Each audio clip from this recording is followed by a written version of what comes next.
guys, it's Adam from Assumption Church, and I just wanted to welcome you to our final Tau Talk of not only 2019, but of the decade. Isn't that crazy to think about that the next time that we're together for Tau Talks, it's going to be 2020. You may notice that things are a little bit different for Tau Talks this month. Rick isn't with me this month. It's just going to be me and you. And I wanted to change things up a little bit. So normally we film around the church or in the friary, but this is my home. So welcome to our home. We got the Christmas tree all set up and the gifts all ready for everybody for Christmas time. And that's what we wanted to talk about this month. You may remember previously in a Tau Talk, Rick had shared about how we can deal with difficult people. And sometimes we know that there are people in our lives that are difficult to deal with, and maybe we need to think about strategies about how we can actually talk with those people and enjoy our relationships with them. And I don't know about you, but I can't think of any worse time during the year to deal with difficult people than during the holidays. I know that we come together maybe for a day, a couple days, a week at a time. Maybe we're in town, maybe we're going away on vacation with people that we love and that we are in relationship with. And sometimes they can be hard to get along with. Whether maybe they're just in a different place in life than us, maybe they don't believe the same things that we believe, maybe we have a difference in religious beliefs, political opinions, different thoughts about things that are going on in world events. It can be difficult to get along with those people during the holidays. And so what we wanted to kind of talk about this month are how are the ways that we can best talk with and share this time of year with these people. Because at the root of it all, of course, the Christmas season is about us celebrating God becoming one of us, sending his only son for us to begin the work of salvation for the world. And at the same time, this is a time of year that we want to share with everyone. And sometimes those people don't necessarily match up with what we believe or think. Maybe they don't even really like Christmas as a holiday. Maybe they celebrate it a different way than we do. And so we want to try and find out what's the best way for us to share this time of year with the people that we care about, even if they're a little bit hard to get along with. So, first and foremost, I think one of the things that we can remember is, first of all, that we're all formed in the image and likeness of God. God made all of us specifically for a very specific purpose and out of his true and infinite love for us. And remembering that the people that we know that maybe we're not going to get along with that well are still formed in the image and likeness of God and are loved by him. Now, as Christians, it's our job to love everyone, including the people in our family that maybe don't support the same political candidates that we do. Maybe they were raised in the faith and they no longer practice the faith, and maybe they're a little outspoken about some issues that we disagree on. This time of year is not about our differences, the things that separate us, but the things that bring us together, and that's love. So we want to share joy and fellowship with people this holiday season during the Christmas time. So, first and foremost, maybe take a quick inventory about the people that you're going to see during the holiday season. Maybe you know that you and Uncle Jimmy don't get along and have differences on the political spectrum. Maybe there's some things in current events that you and your cousin don't really agree with or see eye to eye on. And I think one of the things that we can do to really help during this holiday time when we are interacting with those people, after we say hello and see how they're doing and kind of debrief about how long it's been since we've seen each other and what's new, maybe being honest and talking to them, especially if maybe you've had a conflict with them before in the past, going to them and saying like, hey, I really love you. I'm so glad that you're here. Maybe it's a good idea that we try and stay away from some topics that are going to be difficult for us to talk about, especially if we know they're going to be argumentative. And I know that seems really anxiety-inducing for a lot of people. Specifically for me, I know when I'm in a situation where I have to talk to family about the things we disagree on, the thought of saying, hey, can we kind of talk about this ahead of time and make sure that we're not going to get into these discussions makes me nervous, because we never know how people are going to take that kind of feedback. At the same time, we have done a really good job culturally of not appreciating honesty. It's a lot better for us to say how we actually feel up front instead of waiting for things to get ugly and then it becoming difficult or divisive. So maybe go to Uncle Jimmy and you say like, hey, I know that you feel like this thing about what's going on in current events. Maybe you think this thing about like the impeachment or this political candidate or that political candidate or this thing about the church or that thing about the church. But maybe we should go to each other ahead of time and say, hey, let's not talk about the things that are going to cause arguments for us, because I really want to enjoy your time. And one of the things that my wife taught me, my wife was a teacher for many, many, many years. And one of the tools that she learned and that she taught me, being an educator, is this tactic called an Oreo. And that's when you're going to give somebody possibly a piece of feedback that could possibly upset them, is sandwiching that feedback in between two good pieces of feedback. So maybe when you're seeing your Uncle Jimmy, you can talk to him about, like, it's so good to see you. I haven't seen you in so long, and I've been looking forward to this for the last couple weeks, knowing that you're going to be here, and I'm so thankful you're here. I know, like, I've seen some of the things that you write on Facebook or some of the things you've said about a certain thing, and maybe you and I shouldn't have those kinds of conversations, because I want to enjoy this time with you, and I don't want to upset either one of us. And I'm just so thankful that you're here with me, and I'm really looking forward to spending today or the next couple days, whatever it is, with you. Now, maybe that's not the best example for you. Think about what's going on in your life and the dynamic of your family, and then kind of phrase that the way that you feel like is best. The next thing that we can remember is that when it comes to when the argument starts, like, let's say we get in a position where, we've tried to be charitable, we've tried to be loving, and they're kind of pushing an issue, there's nothing wrong with us walking away or moving away from the conversation. And it doesn't have to be dramatic, and it doesn't have to be angry. It could just be something where we just politely excuse ourselves and go to the kitchen and grab something to drink, freshen up our drink, or we go head outside for a second to get a breath of fresh air. There's nothing wrong with moving away from a situation that's become a little bit volatile. We do those kinds of things because we love people. If you have somebody in your family that you tend to butt heads with a lot, you don't want to lose out on that relationship because of petty differences. And really, at the end of the day, these kinds of things that we're talking about, those are petty differences. The thing that unites us and binds us is the love that we have for one another. And Jesus constantly calls us to loving people. Now, we're not talking about correcting them in all of the wrong things that they do. We want to be present to them. And so we're not going to focus in on those things that are divisive when we're spending this time together as a family.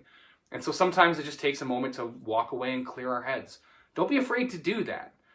It's not a sign of disrespect for us to get up and move away, to make sure that we're not going to say something or do something that we regret. So first, be open and honest about the topics that you want to talk about with the people that you're around. Secondly, give yourself space. Make sure you make time for yourself during the holiday season as well. So not only just moving away from a situation that could potentially lead to further conflict, but if you're anything like me, I'm a very social person. I like being around family. I like being around friends. But especially in large group gatherings where things can get really overwhelming or loud, I can get really overwhelmed. And I can feel and my anxiety starts to really ramp up in those situations. So it's okay to make time for you for a few minutes during these holiday gatherings. I like to, when I'm specifically like at my in-laws, I know where's a space that I can go, that I can get 5 minutes of just quiet by myself.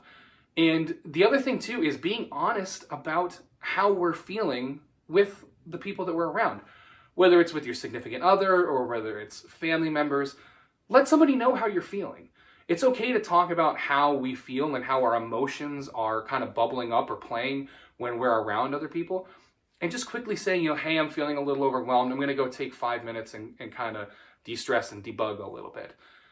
And making sure that people know that you're okay. You just need that little bit of space. Now, this is something that's kind of a little bit of a tangential topic, but I wanted to talk about giving space to our little ones during the holidays. I know that for me, my kids are getting to a point now where they can share really eloquently how they feel in certain situations, like specifically family gatherings. And one of my kids actually came to me and said, it kind of makes me a little uncomfortable when there's this person around, not a specific person, but somebody that they haven't seen in a long time, and maybe they're not all that familiar with. The idea of going over to them and giving them a hug and a kiss can sometimes make them a little uncomfortable.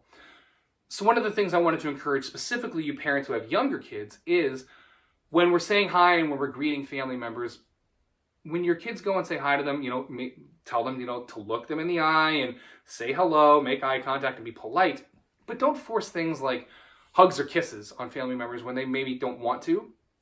Making sure that they are respectful in greeting people, but not giving away too much of their own personal space. Same thing goes for us as adults. I'm a hugger. I'm a very personable person. I like to go in and give a hug and say hi, and sometimes I acknowledge that maybe when I talk I can get a little bit too much into somebody's personal space, and being aware that some people may not like that. When we're talking with people, maybe give them a little bit of distance so they can feel comfortable in how they're talking with us. When we're saying hello when they come through the door, even if we're excited to see them, maybe go for the handshake first, or maybe kind of come in from the side and see if they're feeling the idea of having a hug or a kiss. Making sure that we know that people are always in various situations and various stages, and maybe they don't necessarily want that kind of physical contact.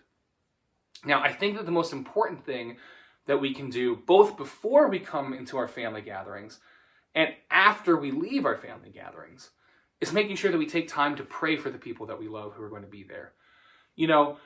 It seems like a really corny thing to say, but praying for those situations before you get to the family gathering and after you leave, and just inviting Jesus into those times, there's nothing wrong with that. It says where 2 or 3 are gathered, there he is in our midst.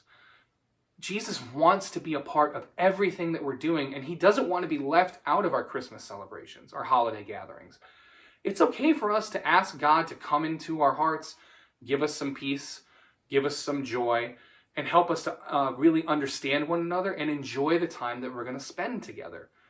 And then when we leave, regardless of how it went, I'm not trying to say that every family gathering has to end in a Hatfields-McCoy's situation.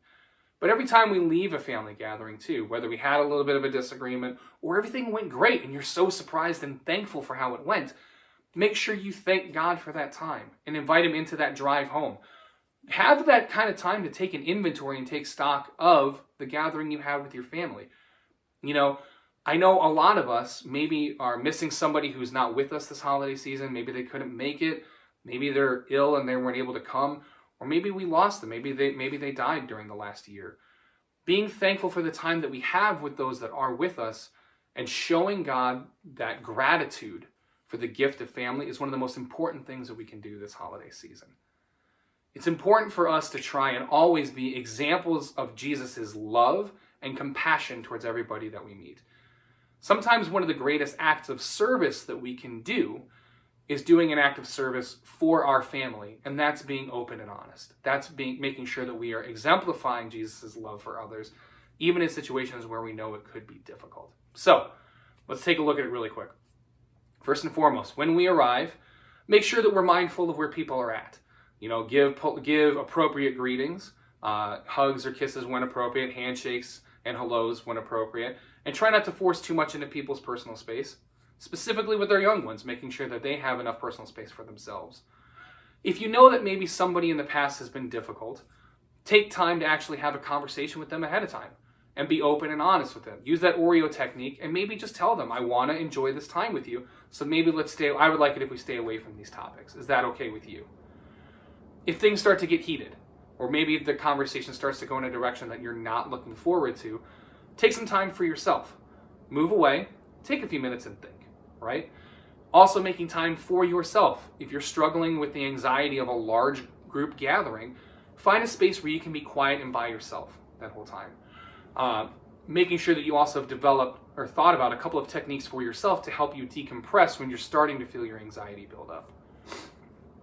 Being open and honest with people constantly through our time together is the best way for us to have good relationships with the people that we want to see during the holiday season. And of course, making sure that we invite Jesus into this space before we arrive at the family gathering or the friend gathering, and as we depart, invite him into that time, making sure that he is just as much a part of our gathering as everyone else is. We hope that these are things that maybe are going to be helpful for you during this Christmas time, and that you enjoy this time together. We only have this time here together on earth celebrating these holidays for such a short amount of time, and we really should make the most of it. Make sure that you are an example of Jesus' love to everyone that you encounter this holiday season. Whether it's at the family gathering, or maybe it's during last-minute shopping at the mall, make sure that you're showing Jesus' love to everyone that you encounter. We're so thankful that you decided to join us here for Tao Talks. If you have any questions for us about anything that we've discussed, you can email us through our website, or you can contact us through any of our social media channels at Assumption SYR. For all of us here at Assumption Church, we are so thankful for you. You are such a blessing to us. Thank you for joining us throughout this journey through Tau Talks. Thank you for worshiping with us at Assumption Church. And we thank you for your time and for everything that you do for the people that you love in your community. We're hoping that you have a blessed Christmas season, a happy holidays, and a wonderful and blessed 2020. Thanks so much, you guys. God bless.